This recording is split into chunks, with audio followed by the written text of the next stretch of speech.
Ang linis ng kuha ni tatay ah. Hideout ah.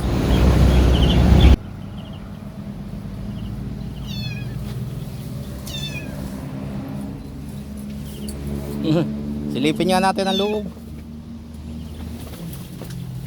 Ah! Oy, talaga sakto lang siya eh. Sakto lang talaga. May bigas pa.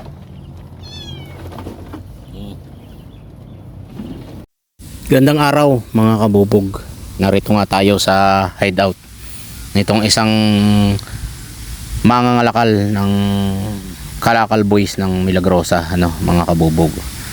At pinasyalan nga natin yung kanyang hideout, ano, at nakita nga natin yung kanyang kalagayan dito. Nasa gitna siya ng isang kasukalan, ano. Dito siya nag-hideout, ano. Ito nga pala si Kwan, kung tawagin natin ay si Rosalito, ang Kalakal Boys ng Milagrosa, ano. Pinili niyang dito mamuhay kasi sobrang hirap daw ng buhay sa kanila sa Visayas, ano. Di tayo nagkakamali, ito ay sa parting Biliran ba, ano. Kalimutan ko yung bayan na sabi niya sa akin, ano. Matagal na rin natin kakilala to mga kabubog, at ang ikinabubuhay nga ng taong ito ay pangangalakal, ano, paninimot ng kalakal, at inibitahan nga tayo sa kanyang kubo-kubo, ano, at nagbenta siya ng kalakal, ano, ating ngang nakakwentuhan. At ayon nga sa kanya ay kung ilang bisis na siya nakauwi ng kanilang probinsya, ano, at bumabalik siya sa lugar na ito. Medyo hindi rin nakapag-aral to mga kabubog, kaya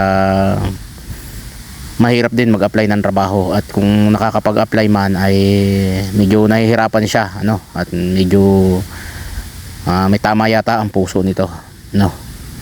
Kaya naman ito nga pala mga kabubog ay binigyan na rin natin dati ng pangkalakal na sidecar, ano, at nung naplat nga ay sinauli niya sa atin, no. Hindi yata siya marunong maggawa, mas gusto niyang nagsasako, ano. Kaya naman mas pinili niyang dito mamalagi kasi nga sobrang hirap ng buhay sa kanila. Ay dito kasi pagka nakapangalakal siya, maya ibenta niya ay pera na kaagad, ano. At dati nga kinuha natin tong pahinante sa ating junk shop ay hindi niya kaya ang trabaho. Kaya mas gusto niyang ganito na nangangalakal. Dito siya nakatira sa gitna ng masukal na kagubatan mga kabubog, ano. Na gusto niya kasi tahimik, no. May isa pa siyang kasama diyan mga kabubog, at ayon nga sa kanya ay tsuhin niya raw yan, ano. Ayan, may buta pa. At ito yung kanyang yung kanyang hideout, at mas maayos yung kanyang paligid, ano. Ayan. At tiningnan nga natin yung kanyang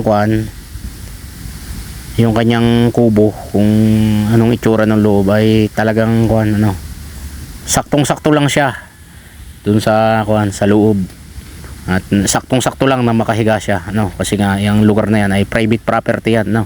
Hindi pwedeng tayuan ng kung ano. Yan, sinilip nga natin dyan, at ito yung itsura ng loob niya, ano. Yan, saktong-sakto lang yung tao, na isang tao lang na nakahiga dyan, ano. Basta makapagpahinga lang, ano. Wala dyan yung tsuhi niya, ayon sa kanya ay nangangalakal, ano. Yet nga nagbibenta siya ng kalakal, ano.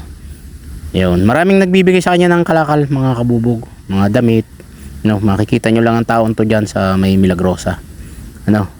At sa atin nga to lagi nagbibenta ng kalakal, ano. Buhay din mga kabubog, kahit walang sariling bahay, walang sariling lupa, walang binabayaran tubig, walang binabayaran kuryente, buhay din, ano. Basta masipag lang mga lakal, araw-araw ay buhay din, ano. Hindi rin magugutom, sipag at tiyaga nga lang naman para makaraos. So yun lang muna sa ngayon mga kabubog.